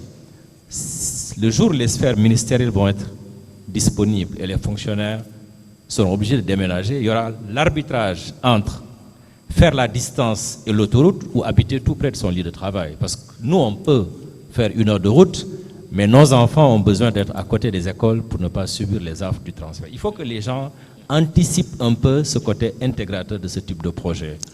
Mon intervention servira peut-être d'introduction aux développeurs et répondra un peu à l'inquiétude des maires parce qu'ils seront obligés après d'avoir des effets secondaires positifs de l'implantation des gens. Prenez la parole, chers développeurs, très rapidement, en étant très concis. Bonjour. Bonjour tout le monde. Donc, je m'appelle Abdourahmane Diop. Je suis le directeur général de Labosol, un bureau d'études géotechniques spécialisé en sol. Je suis aussi le secrétaire général de l'amicale des laboratoires et bureaux d'études géotechniques du Sénégal et par ailleurs vice-président de l'amicale des diplômés de l'école polytechnique de Thiès, qui regroupe plus de 1000 ingénieurs, dont le délégué général, M. Marcham et M. Dieye. Je vais juste, je remercie d'abord la TFM de nous avoir invités à cette émission. Je voudrais juste confirmer donc ce que disait le délégué par rapport à la maîtrise donc du risque lié au sol. En fait, le pôle urbain, c'est un plan d'orientation stratégique. Qui dit plan stratégique dit des objectifs à atteindre et qui dit objectif dit des risques à identifier pouvant freiner ou bien ralentir l'atteinte de ces objectifs. Et parmi les risques qui ont été identifiés sur l'érection donc, du pôle urbain, donc de Diamniadio en pôle urbain, il y a la problématique des sols gonflants. Je pense que c'est le risque qui revient le plus sur la place publique. Juste pour dire comment ce risque a été, en tout cas, est en train d'être maîtrisé par la délégation. En mai 2015 déjà, le délégué avait convié l'ensemble des acteurs de la construction, en tout cas particulièrement les bureaux d'études géotechniques, béton armé, bureau de contrôle à Teroubi. Et ses premiers mots étaient... Merci pour la pub. On vous enverra la facture. Et ses premiers mots étaient, j'ai été désigné par le président de la République pour ériger une nouvelle ville à Diamniadio. Et vous connaissez la problématique qui sévit à Diamniadio liée au sol gonflant. Je fais appel à vous pour que vous m'accompagniez dans le sens de construire des infrastructures de qualité. Et j'ai été désigné comme responsable du groupe de travail regroupant l'ensemble des laboratoires et bureaux géotechniques du Sénégal. Et dans ce cadre-là, nous avions mis en place un manuel de procédure qui permet de définir comment construire sur Diamniadio en prenant en compte le risque géotechnique, c'est-à-dire le risque sol. Un document de 400 pages synthétisant l'ensemble des normes, mais également l'ensemble des méthodes de construction dans ce cadre-là a été établi et remis aux délégués. Aujourd'hui, je le confirme, comme il l'a dit, aucun développeur, aucune entreprise ne peut construire sans pour autant, déjà pour avoir le bail, il faut avoir déjà une étude, parmi les documents, une étude géotechnique préliminaire. Et ça, je finis juste en disant que les bureaux d'études géotechniques se sont améliorés. Aujourd'hui, il y a des techniques de construction qui, il y a de cela quelques années, étaient vraiment la propriété des entreprises étrangères, comme les fondations spéciales, notamment les pieux, les micropieux. Aujourd'hui, il y a beaucoup d'entreprises sénégalaises qui existent, qui maîtrisent cette technique. Je vous donne juste un exemple pour terminer, monsieur. Oui. D'habitude, pour les pieux, les entreprises faisaient 2 pieux en moyenne par jour. Sur le stade multifonctionnel, l'Arena de Diamniadio, 845 pieux ont été réalisés en 4 semaines. Très bien, d'accord. Ok. Les autres, s'il vous plaît, je vous en supplie, soyez vraiment concis. Derrière, hein, même là derrière, Siréli par exemple, je l'aperçois comme les autres. Mme Ali. Très rapidement, comme ça, on passe le micro de l'autre côté. Siré, non. Aprosi ne veut pas prendre la parole. Bon, ça c'est mon confrère. Oui, d'accord. Oui, vas-y. Isidore Alexandre. Bonsoir Mamadou. Oui. Bonsoir au ministre délégué général aux pôles urbains, M. Seydou Sissal. Isidore, tu peux tenir debout. Voilà, j'ai puisque tu es de la maison, je vais te donner 1 seconde pour poser ta question. Voilà. 2 questions. La première, c'est relative aux villages qui sont voisins du pôle urbain, c'est-à-dire le village de Denis Maliguei, Denis Babacar Diop et les autres villages. Oui. Monsieur Conté a tout à l'heure parlé d'agriculture. Il y a beaucoup de manifestations de ces villages-là qui disent aujourd'hui que le pôle urbain est en train de grignoter leurs terres. Et ils sont en train de vous suivre, ces habitants-là. Quelle réponse donnez-vous à ces habitants? Il y a eu aussi Tivaouane-Peulh. Vous avez parlé du pôle de Lac-Rose. Lac-Rose qui va venir tout de suite. Il y a de cela quelques mois, on a assisté à des démolitions de maisons réduites en poussière. Est-ce que ça ne sera pas le même cas avec le pôle du Lac-Rose? Merci. Oui. Je peux poser ma question? Oui. Je vais finir sur ça. La question du statut, elle est revenue. La question du leadership municipal, quel leader pour gérer cette ville géante, cette nouvelle ville? La troisième dimension, c'est que l'Afrique expose aujourd'hui ses nouveaux dragons à travers Kansas City au Kenya, qui est une forme de ville Silicon Valley. Quelle est la différence avec ces villes-là quand on sait que Kilamba, au niveau de l'Angola, ils l'ont construite sous le prisme du logement? Diamniadio, vous l'avez exposé, c'est différent de ça. Mais les Angolais veulent faire de Kilamba la ville modèle en Afrique. Qu'est-ce que Diamniadio apporte de nouveau par rapport à ces villes-là? La dernière question, c'est la question liée à un nom qui revient du président de la République. Je crois que le projet de Diamniadio perdrait son allant s'il est collé à une présidence ou à un passage d'un homme. Est-ce un projet de génération? Ne faudrait-il pas en faire un projet de génération au lieu d'en faire un projet de mandat? Merci beaucoup. Oui. Le micro ne... Oui, bon. Il marche. Merci Mamoudou. Je remercie votre invité, mon grand frère, Monsieur le ministre Seydou Sissal, d'avoir bien voulu nous inviter, votre invité qui nous invite. La SOGIP, c'est un promoteur public. Aux côtés des promoteurs privés, l'État a mis en place, aux côtés de la PROSI, un autre promoteur public qui s'appelle la SOGIP. Et ici, il y a un changement de paradigme fondamental. Nous sommes dans une ville nouvelle où l'infrastructure publique va compter. Et cette ville nouvelle, lorsque on veut mettre en place tout cet investissement, l'État aurait eu du mal à mobiliser tout ce financement-là pour l'infrastructure publique. Elle est coûteuse partout dans le monde, l'infrastructure publique.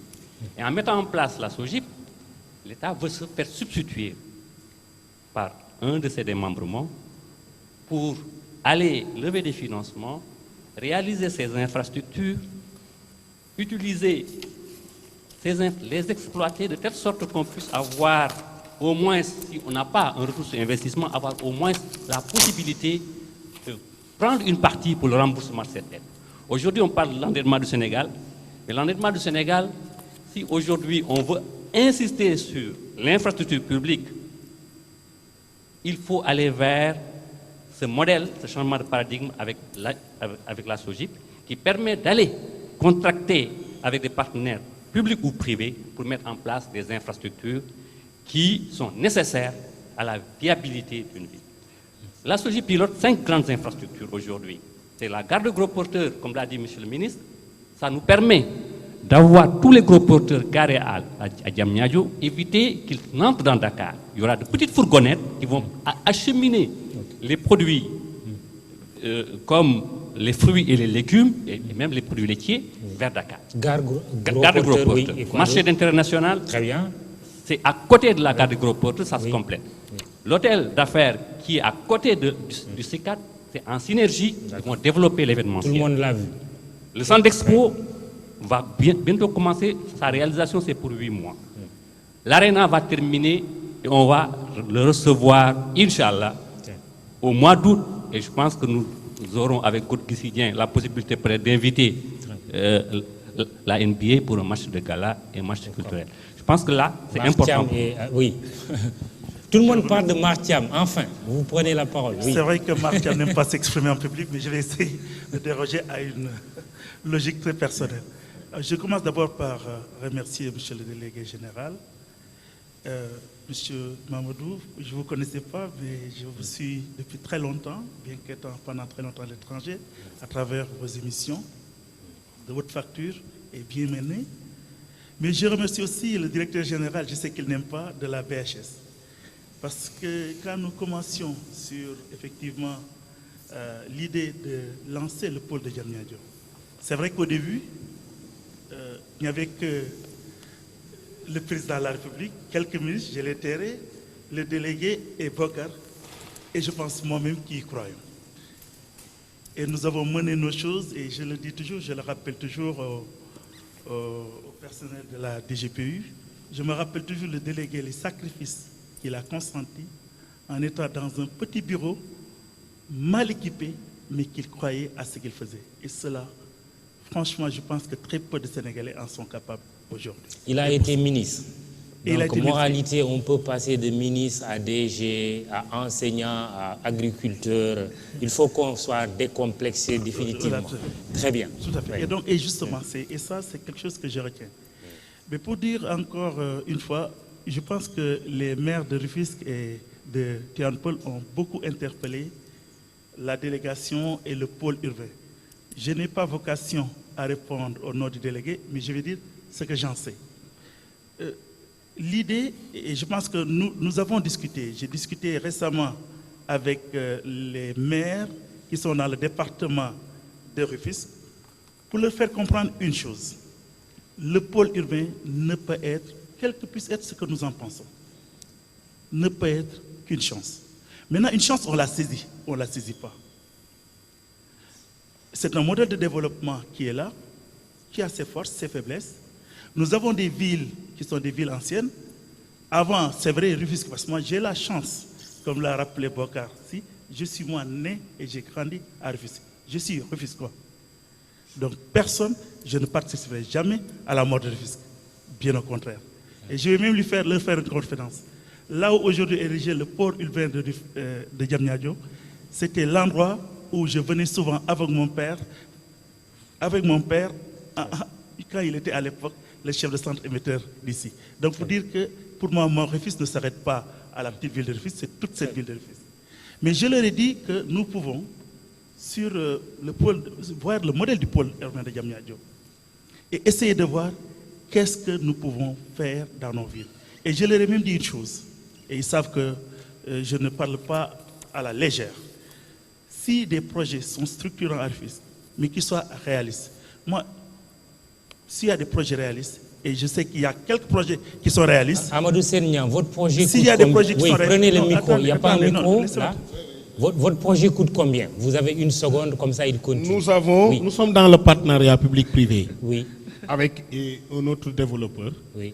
Ce qu'on attend, nous, c'est un programme spécial. Au même titre que les autres localités mais votre du pays projet là, que vous bénéficié, venez de nous montrer, il coûte combien? 58 milliards. Et la ville ne débourse rien du tout. Nous voulons être accompagnés. Vous avez 2 minutes pour répondre à toutes ces questions. Avec ces populations qui sont inquiètes aujourd'hui par rapport à leur terre, Isidore Alexandre en a parlé. Il y a également la question de Mam Ali sur que sera Diamniadio comparé à cette ville en Angola par exemple, hein? Oui, au Kenya et autres. Voilà, très rapidement, on termine. Oui, je vais y aller très rapidement parce que le temps qui nous est imparti est assez court. Bon, heureusement, celui qui vient de parler au nom du village de Deni Malik, il n'a pas dit que le pôle urbain de Diamniadio a pris nos terres. waxal ak ñoom ci wolof ñi lay déglu noonu. dafa ne waxul ne pôle bi jël na seen ay suuf. dafa ne ci tubaab pôle bi mi ngi grignoté mooy xëy na même bu ciy jël tuuti la ci jël. loolu nag dañ ko bëggoon wax ne pôle bi du jël suufu village.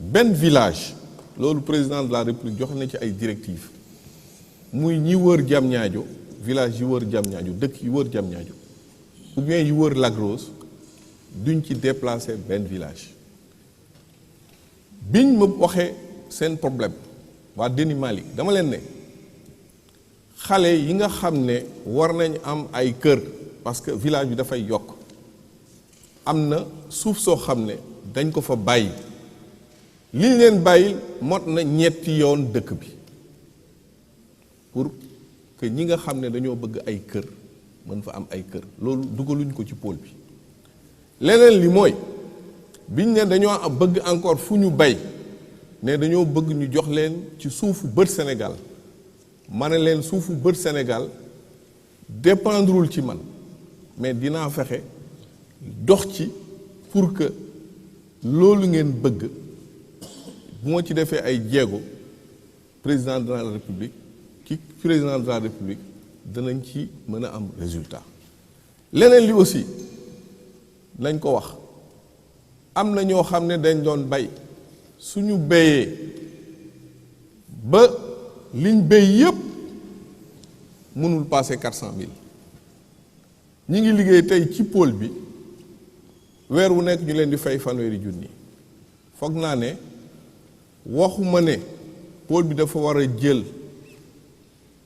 activité agricole yi mais bu nekkee ne am nañ possibilité bay ba pare di liggéey ci pôle bi bénéfice la ci ñoom mais waxtaan ak Deni Malik tàmbale nañ ko ak le préfet de Rufisque avec le maire de Diamniadio.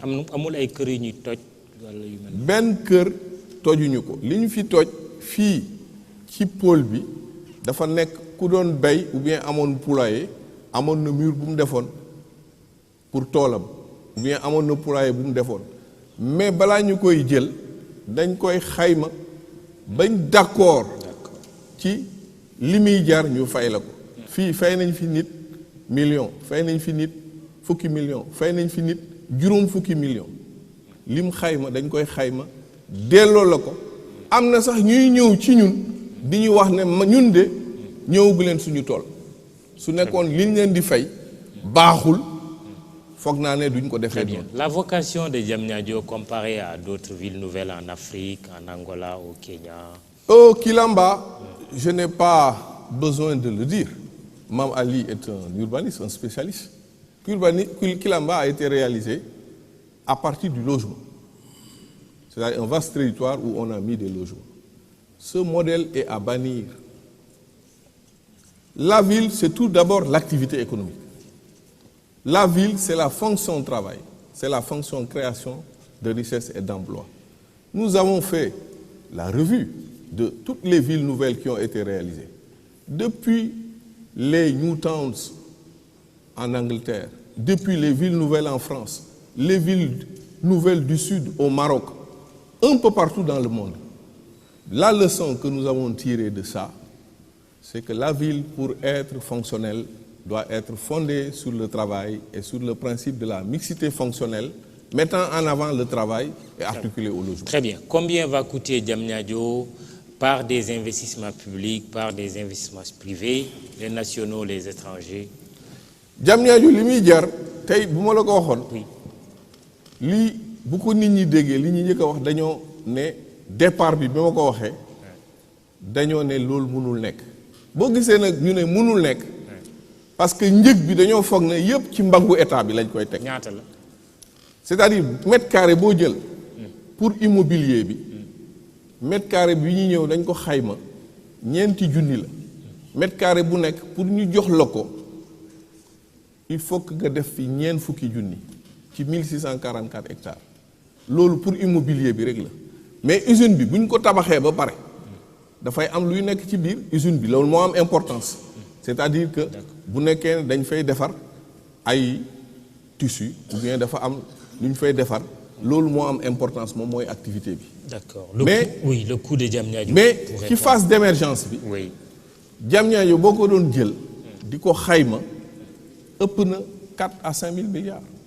mais 4 5 000 milliards francs CFA. waaw loolu 20% la ci état bi war a def sur 20 ans. Le reste des li ci des yëpp ay privé la mais pour ñu mën a indi privé yi il faut que état bi tabax ministère il faut que état bi indi yoon il faut que état bi indi eau ndox indi électricité li ci des privé yi ñoo koy indi. Le privé national a combien de pourcents en termes d'investissement? 70% pour le moment des terres ont été attribuées au privé national. Très bien. Je donne un autre exemple. Les promoteurs de logement, fukki promoteurs, 10 promoteurs lañ fi jël. 10. Les 9 sont des promoteurs sénégalais. Le 10e est un promoteur sénégalo-indien. Pour vous dire que ñi tabax Diamniadio am na ñoo xam ne dëkkuñu ci réew mi mais ñi ëpp fii lañ dëkk ñi dëkk ci réew mi nag li ñuy indil mooy danañu indi xaalis danañ indi seen xam-xam ñi ngi jàng ci ñoom boo gisee par exemple tali yi ndox mi ak yëpp marché bu mag la mais kii ko gagné benn sénégalais bu ànd ak benn entreprise allemande. Il y aura combien d'habitants à Diamniadio? Je termine par 350 000 habitants sont prévus à Diamniadio. Très bien. Ben, faites vite pour venir habiter à Diamniadio. Nous sommes au terme de cette émission Les Affaires de la Cité consacrée au pôle urbain de Diamniadio et du Lac Rose. C'était Lac, Les Affaires de la Cité. Il ne faut quand même pas oublier le projet de Future Industrie. Hein. Comme on dit, n'est-ce pas? Future Industrie a également investi ici plusieurs milliards. On fera de l'impression et de l'emballage. Et puis il y a ce projet qui m'intéresse beaucoup, on aura l'occasion d'en reparler, Diamniadio Lake City. Hein? En une seconde. Wow, Diamniadio Lake City, c'est un projet d'envergure, bon, mais qui portera sur des hôtels, un mall, c'est-à-dire des fonctions en complément de ce qui est en train de se faire. Très bien. Je voudrais, avant de terminer, vous remercier. Vous remercier très vivement. Je fais mon job. De m'avoir donné l'occasion de parler aux spectateurs qui nous regardent, les Sénégalaises, les Sénégalais et tous ceux qui sont en train de nous regarder. Il s'agit d'un projet d'envergure initié par le président de la République. Projet de génération. Initié par le président de la République. D'un mandat. C'est un projet. Ou de deux, c'est selon, pour que personne ne se fâche. Un projet sur 20 ans. Mais l'essentiel de la phase d'émergence a été déjà réalisé par le président de la République, son Excellence le président Macky Sall. Aujourd'hui, la phase d'émergence du pôle, c'est-à-dire le pôle a émergé. Il s'agit après, c'est comme un enfant, il est né, il va grandir. Très bien. Et je suis conscient du fait que la phase aussi de développement sera réalisée, Inch'Allah, par le président de la République. La phase de développement continu pourrait être réalisée par un autre président de la République. Mais en ce moment, le président de la République aura jeté les bases qui vont permettre de mettre un socle à partir duquel tout se fera. Projet de génération donc, au nom de la continuité de l'État. Parce que simplement, la phase d'émergence et la phase de développement vont générer une dynamique urbaine à partir de laquelle la ville pourra se développer davantage. Le délégué général n'a pas envie que cette émission se termine. Parce que c'est très intéressant. Elle se termine quand même, la réalisation. C'est très intéressant. Je voudrais remercier aussi vos invités, remercier tous ceux qui ont participé à ce débat.